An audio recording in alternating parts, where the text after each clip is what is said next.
Bon, ça n'a pas d'importance, c'est un petit résumé de l'année. Vraiment. Bienvenue sur Icônes à silence, le lieu où nous écoutons les échos oubliés du passé.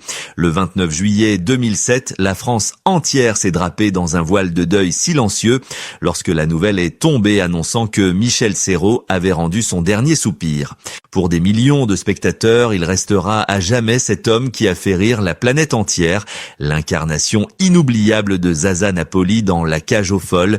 Mais lorsque les rideaux sont tombés et que les rires se sont estompés, le public a commencé à réaliser avec effroi que nous ne connaissions pas vraiment cet homme. Derrière le maquillage outrancier du clown et sous les perruques de la comédie se cachait une âme qui hurlait dans le silence. Pourquoi un homme d'une foi inébranlable qui rêvait autrefois de consacrer sa vie à Dieu est-il devenu le bouffon le plus célèbre de sa génération? Et qu'est-ce qui a poussé cet homme si pudique à briser le sceau du secret dans les derniers instants de sa vie pour écrire des mémoires intitulées « À bientôt ». Ce livre n'était pas une simple autobiographie, mais un testament spirituel, une confession bouleversante où il ouvrait enfin la porte d'une chambre noire qu'il avait gardée verrouillée pendant 30 ans, une chambre hantée par le souvenir d'une mort prématurée et d'une tragédie survenue en 1977 qu'il n'a jamais pardonné au destin. Comment un père peut-il continuer à faire rire les foules alors que son propre cœur est en train de saigner?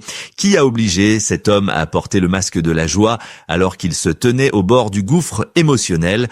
Avant de fermer les yeux pour toujours, Michel Serrault nous a laissé une ultime réponse révélant le secret déchirant qui l'accompagnait dans chaque rôle.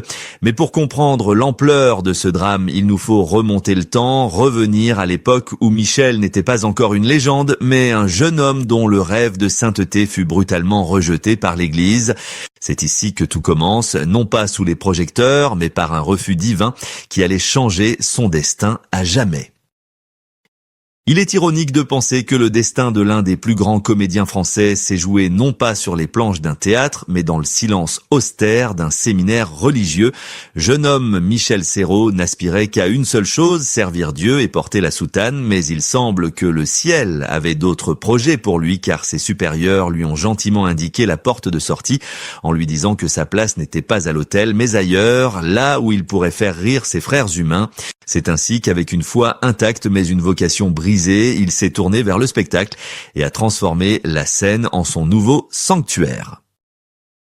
Dans la France de l'après-guerre, une nation en pleine reconstruction qui avait désespérément soif de légèreté et d'oubli, Michel a trouvé son âme sœur artistique en la personne de Jean Poiret. Ensemble, ils ont formé un duo comique inoubliable, une alchimie parfaite entre le cynisme élégant de Poiret et la folie douce presque enfantine de Serrault. Durant les années 60 et 70, ils ont régné sur les cabarets parisiens et les plateaux de télévision, devenant les chouchous d'un public qui voyait en eux le reflet d'une liberté retrouvée. Mais personne ne pouvait prédire le raz-de-marée qui allait s'abattre sur la carrière de Michel en 1973 avec la pièce de théâtre puis le film culte La cage aux folles. C'est ici que la légende est née. Michel Serrault s'est glissé dans la peau d'Albin, alias Zaza Napoli, un travesti flamboyant, hystérique et touchant compagne d'un directeur de cabaret. Ce rôle était un risque immense pour un homme conservateur et marié, mais Serrault l'a embrassé avec une générosité totale. Il ne jouait pas la caricature d'un homosexuel, il incarnait une humanité blessée et digne derrière les paillettes et les boas en plumes. La scène de la biscotte où il tente d'apprendre à se comporter comme un homme viril est devenue un morceau d'anthologie du cinéma français, un moment de grâce pure où le rire se mêle à la tendresse. Le succès fut foudroyant et planétaire, avec des millions d'entrées en France et un succès retentissant aux États-Unis. Michel Serrault n'était plus seulement un acteur populaire, il était devenu un monument national, une icône intouchable. Pour le public, il était le remède contre la morosité, l'homme capable de déclencher l'hilarité d'un simple battement de cils ou d'une intonation vocale suraiguë. On l'adorait, on le vénérait comme le roi du rire et chaque apparition publique était une fête. Il a reçu le César du meilleur acteur, une reconnaissance officielle de son génie qui semblait sceller son destin dans la lumière dorée de la gloire. Pourtant, c'est précisément au sommet de cette montagne de succès que les premières fissures invisibles ont commencé à apparaître. Le public ne voyait que Zaza, ce personnage haut en couleur qui semblait ne jamais connaître la tristesse, mais il oubliait souvent qu'à l'intérieur du costume se trouvait un homme profondément sérieux, un père de famille aimant et un croyant tourmenté. La célébrité est une amante exigeante qui ne laisse aucun répit, et alors que la France entière riait aux larmes, Michel Serrault commençait à sentir le poids écrasant de ce masque qu'on ne l'autorisait plus à retirer. Il ne savait pas encore que le destin, ce metteur en scène cruel, était en train de préparer un acte tragique qui allait transformer sa comédie en un drame insupportable. Alors que la France entière s'esclaffait devant les facéties de Zaza Napoli et que les critiques célébraient le génie comique de l'acteur, il se passait quelque chose de beaucoup plus sombre et insidieux dans les coulisses de cette existence surmédiatisée. La gloire, lorsqu'elle atteint de tels sommets, cesse d'être une récompense pour devenir une prison dorée dont les barreaux sont faits d'attentes irréalistes et de stéréotypes étouffants. Michel Serrault s'est vite rendu compte que le personnage qui lui avait apporté la célébrité menaçait désormais de dévorer l'homme qu'il était vraiment, car pour l'industrie du cinéma et pour le grand public, il n'était plus Michel, le père de famille dévot, ou l'acteur aux multiples facettes, il était devenu le clown de service, celui qu'on paye pour faire des grimaces et pour amuser la galerie. Imaginez la solitude vertigineuse d'un homme qui porte en lui une foi profonde et une gravité naturelle, mais qui est condamné par le regard des autres à ne jamais être pris au sérieux. Les producteurs ne lui proposaient plus que des copies conformes de Zaza, des rôles caricaturaux qui exploitaient sa veine comique jusqu'à l'épuisement sans jamais se soucier de son désir d'explorer la noirceur ou la complexité de l'âme humaine. Il était devenu une marque, un produit rentable que l'on pressait comme un citron pour en extraire chaque goutte de rire, et ce système impitoyable ne tolérait pas que le clown puisse avoir des états d'âme ou des moments de silence.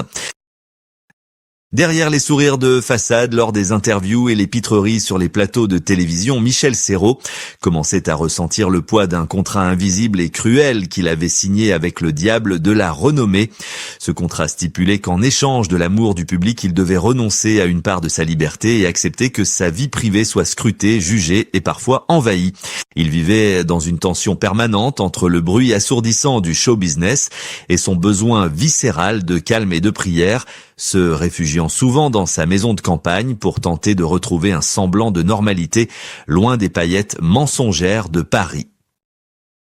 L'industrie du divertissement est une machine vorace qui ne protège pas ses enfants, elle les consomme, et Michel sentait bien que l'on aimait l'image qu'il projetait, mais que l'on se souciait peu de l'homme qui respirait péniblement sous le masque. Il y avait des jours où la fatigue était telle qu'il avait envie de tout arrêter, de crier au monde qu'il n'était pas cette folle exubérante que tout le monde adorait, mais le spectacle devait continuer coûte que coûte. Il ignorait alors que cette pression professionnelle n'était qu'un prélude, une douce torture comparée à l'épreuve dévastatrice qui l'attendait au tournant, car tandis qu'il se battait pour préserver son intégrité artistique, le destin affûtait ses armes dans l'ombre, prêt à frapper là où cela a fait le plus mal, transformant la comédie de sa vie en une tragédie grecque dont il ne se remettrait jamais vraiment. Le 30 août 1977, le ciel est tombé sur la tête de Michel Serrault, fracassant son monde en 1000 morceaux irréparables.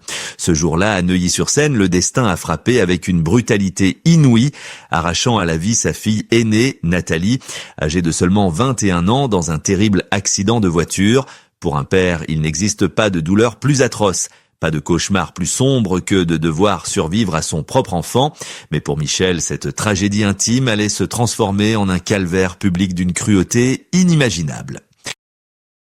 Alors que son cœur était en lambeaux et que son âme hurlait de douleur l'industrie du spectacle, cette machine impitoyable qui ne connaît ni le deuil ni la compassion lui a rappelé une règle d'or barbare qui dit que le spectacle doit continuer. On aurait pu imaginer que le monde s'arrête par respect pour sa perte immense, mais les contrats étaient signés, les caméras étaient prêtes et les délais de tournage ne pouvaient souffrir aucun retard. C'est ainsi que Michel Serrault s'est retrouvé piégé dans une situation surréaliste et inhumaine, contraint de retourner au travail, contraint de remettre son masque de comédien alors que ses yeux étaient brûlés par les larmes. Imaginez la torture mentale de cet homme qui devait faire rire, qui devait jouer la légèreté, la fantaisie devant l'objectif, alors que chaque fibre de son être était plongée dans une agonie silencieuse. Les techniciens, les collègues, le monde du cinéma, tous semblaient gênés par son chagrin, comme si sa douleur était une fausse note dans la partition joyeuse qu'ils étaient en train de jouer. Il s'est senti terriblement seul, abandonné par un milieu qu'il avait encensé, mais qui se montrait incapable de le soutenir dans l'épreuve la plus terrible de sa vie. Le rire du public, qui était autrefois sa récompense, est devenu ce jour-là un bruit insupportable, une insulte à la mémoire de sa fille disparue. Il n'a pas sombré dans la drogue ou l'alcool comme tant d'autres stars brisées. Non, il s'est enfermé dans une forteresse de silence et de foi, se réfugiant dans la prière pour ne pas devenir fou. Mais quelque chose en lui s'était définitivement brisé. L'homme qui aimait tant la vie s'était éteint pour laisser place à une ombre mélancolique qui errait sur les plateaux de tournage. Il continuait à jouer, il continuait à être immense, mais ses yeux ne riaient plus jamais vraiment. C'était le début d'une longue traversée du désert émotionnel où il allait porter sa croix en silence, attendant patiemment le jour où il pourrait enfin dire sa vérité. Et ce jour finirait par arriver des décennies plus tard, lorsque le vieil homme déciderait enfin de régler ses comptes avec le passé et de révéler ce qu'il avait gardé sur le cœur pendant toutes ces années d'exil intérieur. Il a fallu attendre le crépuscule de sa vie alors que ses cheveux étaient devenus blancs comme neige et que son visage portait les stigmates du temps pour que Michel Serrault décide enfin de poser les armes. Durant des décennies, il avait fui les mondanités et s'était réfugié dans sa maison de Honfleur en Normandie, une bâtisse qu'il n'avait pas choisie pour sa beauté ou son architecture, mais pour une raison déchirante qu'il a finalement révélée au grand jour. Elle était située à quelques pas seulement du cimetière Sainte-Catherine où reposait sa fille Nathalie. C'est là, dans ce face-à-face quotidien avec la mort, que le vieux lion a décidé de briser le silence qu'il s'imposait depuis 30 ans en publiant son livre Testament sobrement intitulé « À bientôt ». Dans cet ouvrage bouleversant et lors des rares entretiens qu'il a accordés avant son départ, Michel Serrault a fait tomber le masque de Zaza pour de bon. Avec une lucidité tranchante, il a réglé ses comptes non pas avec des individus, mais avec les mensonges qui régissent notre monde. Il a pointé du doigt l'hypocrisie de la gloire, affirmant que tous les Césars du monde et tous les applaudissements de l'Olympia ne valaient pas un seul instant de vie ordinaire avec son enfant. Il a dénoncé la cruauté d'un système qui exige des artistes qu'ils soient des machines à divertir, des automates sans âme qui doivent sourire sur commande même lorsque leur monde s'écroule. Pour la première fois, il a osé dire tout haut ce qu'il avait étouffé si longtemps. Il a avoué qu'il n'avait jamais pardonné à ce destin aveugle qui inverse l'ordre naturel des choses en obligeant un père à enterrer son enfant. Il a confessé que sa foi, bien que toujours présente, était devenue un combat, une lutte permanente avec un Dieu silencieux à qui il demandait chaque jour des comptes. Ce n'était plus l'acteur comique qui parlait, c'était un homme blessé qui revendiquait le droit d'être triste, le droit de ne pas être drôle, et surtout le droit de dire que la célébrité n'est qu'une vaste fumisterie face à la réalité de la perte. Le public, qui s'attendait peut-être à des anecdotes de tournage ou à des souvenirs joyeux, a été foudroyé par la puissance de cette vérité nue. En lisant ces mots, on comprenait soudain que chaque rôle tragique qu'il avait incarné dans la seconde partie de sa carrière, comme ce notaire froid dans Garde à vue, ou ce vieil homme solitaire dans Nelly et Monsieur Arnaud, n'était pas de la composition mais de l'exorcisme. Il utilisait le cinéma pour hurler sa douleur, pour donner une forme à ce vide immense qui le rongeait. Michel Serrault nous révélait ainsi son secret ultime.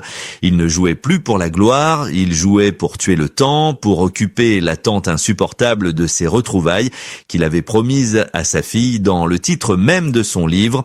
Il ne disait pas adieu au public, il disait à bientôt à Nathalie, transformant sa propre mort à venir, non pas en une fin effrayante, mais en une libération espérée. L'histoire de Michel Serrault ne se résume pas à une filmographie impressionnante ou à une collection de trophées posés sur une étagère poussiéreuse. Elle résonne en nous comme un avertissement bouleversant sur la condition humaine et sur le prix exorbitant que certains doivent payer pour nous offrir quelques instants d'évasion. En regardant en arrière, nous devons nous poser cette question inconfortable mais nécessaire.